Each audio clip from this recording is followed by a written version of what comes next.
You walk up to your ball, you drop the club head down behind it first, then you shuffle your feet, glance at the target, and swing. Everybody does it. It feels right. That one habit is the reason you aim right of where you're looking. It's the reason the ball starts on the toe of the fairway and drifts into the trees. And the best ball strikers who ever lived built their setup in the exact opposite order. I didn't believe it either.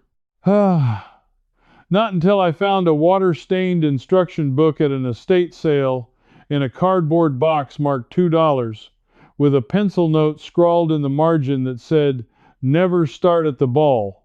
That note sent me down a trail that ended at a 68-year-old lesson from Ben Hogan, a spot on the grass barely 2 inches in front of your ball, and a fix you can rehearse tonight on your living room carpet with a club you already own. You don't need a coach. You don't need a launch monitor. You just need to stop doing the one thing everybody taught you to do first. Let me show you how I found it. It started with a video I hated watching. I set my phone on the ground behind me, pointed straight down my target line, and hit 20 balls on a quiet Tuesday. When I watched it back that night, I felt sick. The club face, at address, was pointed a good 30 feet right of my target on nearly every swing. My body was even worse. I was aiming into the right rough and then making a violent subconscious correction on the way down just to find the fairway. I thought I had a swing problem.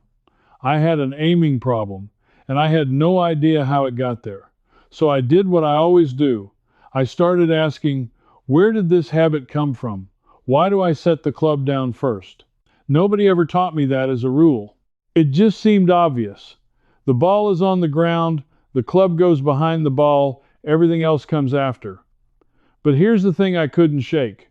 When you set the club head down first, you're standing to the side of the ball, you're looking at the target out of the corner of your eye, across your own shoulders. Your eyes are not on the target line, they're about a foot inside it, up and over. And from that angle, your brain plays a trick on you. What looks square to you is actually aimed right. What feels straight is pointed into trouble. I found hard proof this wasn't just me. A research group that studies putting and aiming did a study with a device that measures exactly where a golfer points the face at address. They found the average golfer aimed several degrees offline without knowing it, and the majority missed to one side. Not randomly, but consistently in the same direction. Over the length of a real shot, a few degrees of error at your hands becomes 10, 20, 30 yards at the target. You're not slicing because your swing is broken. You're slicing because you aimed into the right woods and your hand saved you from going there. The fix has to come before the swing. It has to come before I ever ground the club. So I went looking for the golfers who didn't aim right, the ones who did it a different way. And that's where the trail got strange, because the method I needed had been written down clearly in plain English decades ago. And somewhere along the way, we quietly stopped teaching it. Here's what I dug up. That water-stained book from the estate sale turned out to be a copy of Ben Hogan's lessons, first serialized in a magazine in 1957 and printed as a book that same year. Hogan is still considered by many the finest striker of a golf ball who ever lived. And in that book, he lays out the setup as a sequence, a specific order of operations, like assembling something with instructions. What jumped out at me was that the order was not the order I used. Hogan didn't start with his feet planted and the club dropped behind the ball. He built the whole thing pointing at the target first and let the ball position fall into the sequence, not lead it. Then I found Jack Nicklaus, who won more major championships than anyone. In his book from 1974, he wrote a line I must have read 10 times over. He said he never, and he meant never, aimed the club face at the target itself.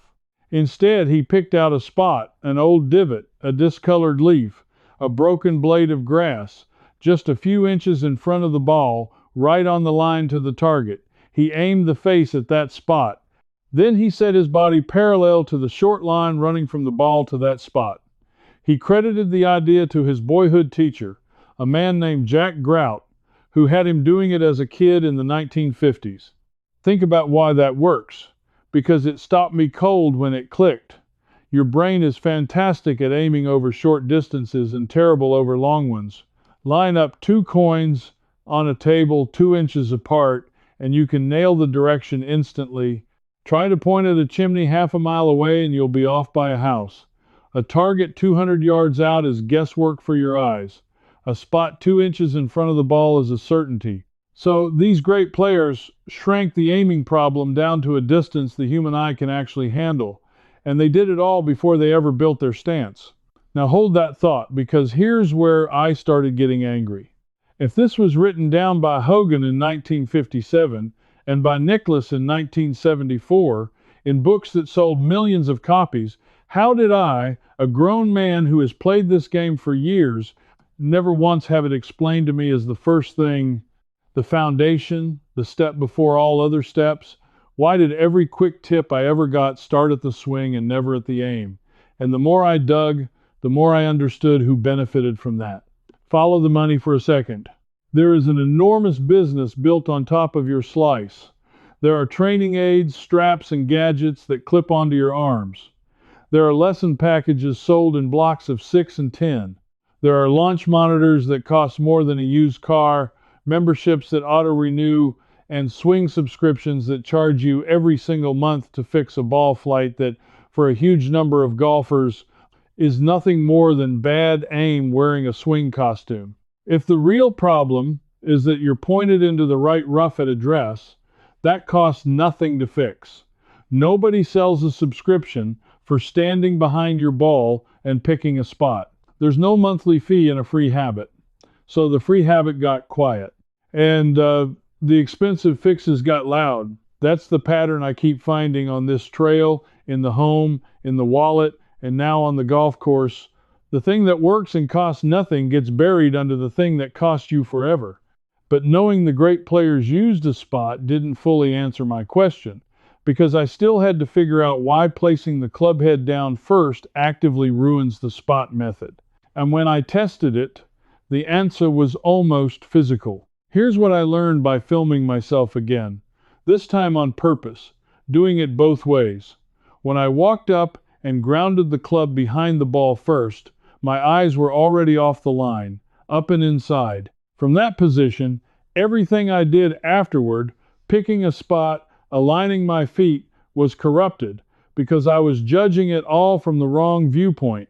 I was trying to build a straight line while standing off to the side of it. My depth perception was gone. My sense of square was a lie. But when I did it the other way, starting from behind the ball, standing directly on the target line, looking straight down it like looking down a rifle, everything changed. From back there, the line is obvious. The spot 2 inches in front of the ball is easy to see. The path to the target is a single clean thread. So I pick my spot from back there where my eyes can actually judge it, and only then do I walk in from the side and set the face to the spot I already chose. The club is the last thing to touch the ground, not the first. That's the whole secret hiding inside the title. I never begin with the club behind the ball, because the moment I do, I've already blinded myself. I begin behind the ball, on the line, where my eyes still work. And when I made that switch, my miss to the right shrank dramatically in a single afternoon. No lesson, no gadget, no swing change at all, just a different order. But then a bigger question opened up, and it's the one I know you're already thinking. That's fine for a driving range, where you've got room and time and nobody waiting. What about the rest of us, who can't get to a range on a weekday, who don't want to pay for a bay by the hour, who have maybe 15 feet of hallway and a garage full of clubs we barely use? Can any of this actually be built at home with what you already have for nothing? And that changed the whole question for me. But before I show you how deep this rabbit hole goes, I want to tell you about something I put together for people who want the full trail, not just the highlight. I've been writing all of this up in a series called First Fix, Deep Fixes, and System Complete. 3 books that lay out the exact sequence I found from the oldest sources I could trace in the order that actually makes it stick. If you've ever felt like you were handed the tip but never the reason behind it, that's exactly what these books are for. You'll find them mentioned in the description below. Now, back to the trail, because if the aiming error is baked in the second I place the club behind the ball, then the fix can't be in the swing at all. That's exactly the wall I hit. So let me pull you through it, because this is the part almost nobody talks about, and it's the part that matters most for people like us. You do not need a golf course to fix your aim. In fact, you can't really fix your aim on a golf course, because out there you have no straight reference lines to check yourself against. Everything is curves and slopes and rough. Your living room, your hallway, your garage floor, those are full of dead straight lines. And straight lines are the one thing your aiming brain has been starving for. Here's the first thing I did at home, and it cost me nothing. I found a room with a hard floor and long straight seams, the grout lines between tiles, or the edge of a rug, or the board lines on a wood floor. I set a ball, or a coin, or a bottle cap on one of those lines. Then I laid a second club flat on the floor along that same seam, pointing at a doorknob across the room as my target. Now I have a real target line I can trust, made of a straight edge the house gave me for free. Then I practice only the sequence, not swinging. Just walking in from behind, looking down that seam like a rifle sight, picking my spot a few inches ahead of the ball, and setting my club face to it over and over, 10 times a night while the kettle boiled. I was teaching my eyes what square actually looks like from the side by proving it against a line I knew was true. The second home trick is even simpler, and it exposed my error instantly. A mirror, any full-length mirror. I stood in front of it in my address position, club face aimed at my own eyes in the glass, and I could see in one glance whether my shoulders, hips, and feet were square or twisted open. You cannot see your own alignment on the course. You can see it perfectly in a mirror in your bedroom. That's free, it's private, and it never lies to you the way your field does. And the third one is my favorite because it uses the sun. On a clear morning or late afternoon, when your shadow is long, go out in the yard and take your stance so your shadow falls across the grass in front of you. Your shadow shows you the true line of your shoulders and the true line of the club, printed right there on the ground where you can study it. The old-timers knew this. Long before video, your shadow was the only camera you had, and it was always with you. None of that requires a coach, a range, a membership, or a single dollar. It requires a hallway, a mirror, and 10 quiet minutes. That's the whole point of this channel. The expensive fix is loud, but the free one works, and the free one has been sitting in your house the entire time. But I promised you the finale, the last piece, and to get it, I had to go back one more time to the oldest source on the trail, because there was still one thing the spot method didn't fully explain, and it nagged at me for weeks. Here it is. Even after I started picking a spot from behind the ball, some days my aim was still off, and I couldn't figure out why. Same routine, same spot, different result. It made no sense. Until I went back further than Hogan, back to the very earliest instruction writing I could find, and I discovered the piece everyone after had quietly dropped. I traced it to the writing of the great players from the early 1900s, the era of Harry Vardon, whose grip we still use today and whose book came out in 1905, and to a teaching professional named Percy Boomer, who wrote a remarkable book in 1942 called On Learning Golf. Boomer wrote something that the modern quick tip world completely forgot. He wrote that the setup is not a position you arrive at, it's a feeling you build in a fixed order, and that the single most common ruin of good aim is moving your feet after you've set the face. That was my missing piece. On my bad days, I was picking my spot, setting my face to it, and then, at the very last second, adjusting my feet, shuffling them for comfort, and every shuffle rotated my whole body a few degrees off the line I'd worked so hard to find. I was building the house perfectly and then kicking the foundation right before I moved in. So here is the finale. Here is the full sequence. assembled from Boomer in 1942, Hogan in 1957, and Nicholas in 1974. Cleaned up and tested by me on my own carpet and my own bad slice, and it is simple enough to own by this weekend. Stand behind your ball on the target line and look down it like a rifle. From back there, where your eyes still work, find your spot. A leaf, an old divot, a dark blade of grass, no more than a few inches in front of your ball, dead on the line to your target. Lock your eyes on that spot and walk in from the side without losing it. Set your club face to the spot first, before anything else, because the face is what sends the ball, and the face is the promise. Now, and only now, build your feet and your body parallel to the short line from ball to spot. And here's the part everyone dropped, the Boomer rule. Once your feet are set to that line, you do not adjust them again. You do not shuffle. You do not sneak a peek at the far target and drift. You trust the spot 2 inches away because your eyes proved it, and you pull the trigger. That's it. The club is the last thing to touch the ground, never the first. The spot is close, never far. The feet are set once, never twice. And every bit of it can be grooved in your hallway tonight against a straight tile seam in front of a mirror for nothing. When I finally put all three pieces together, the change wasn't subtle. My aim tightened up more in 1 week of 10-minute living room reps than it had in years of chasing swing tips and buying gadgets that promised to fix a problem I never actually had. The slice that I thought lived in my swing turned out to live in my setup, in the order I did things, in that one innocent habit of dropping the club behind the ball first. And that's what got me. This wasn't hidden in some secret vault. It was printed in books that sold by the millions, written by the most famous golfers who ever lived, sitting on library shelves and in cardboard boxes at estate sales for $2. It was never locked away. It was just drowned out because there's no money in telling you the fix is free and it's already in your hands. So let me tell you what I really recovered on this trail, because it wasn't just a straighter shot.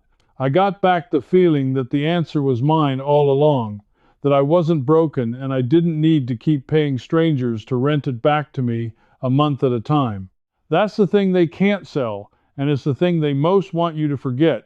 You're the kind of person who wants to see the whole trail, not just the headline tip. You want to know where it came from, who buried it, and why it works, so it actually sticks. That's why you're still here at the end, and that's exactly who I make these for. So do this for me. Go stand up right now, or picture yourself over your ball, and be honest. When you set that club down first, which way do you think you've really been aiming? Left or right of your target? Tell me in the comments, left or right, and tell me if you've ever filmed yourself down the line and seen the truth of it. I read every one, and I want to know how many of us were aiming into the trees this whole time. Don't just think it, type it, because this audience is quiet, and I know you're out there watching without a word. And if you want to keep pulling these threads with me, follow along, because this isn't a channel, it's a small crew of people quietly taking back the practical knowledge that got replaced by things we have to keep paying for. Next time, I'm chasing down an even older piece of this puzzle, a forgotten note about how the old pros use the exact width of their own 2 feet to fix where the ball sits in their stance before anyone sold them a chart to do it. It's stranger than it sounds, and it might explain the other half of your bad shots. I traced it. Soon you'll hold it too. Here's where this video stops, but inside the practical wisdom circle, I pick right up, walking you through the full Hogan setup sequence, step by step. Ask me your own question, and I answer you myself, a real person, not a machine. You're not alone here. Folks like you are already inside. Just point your phone's camera at the code on the screen. Cancel anytime with 1 click. I'm David.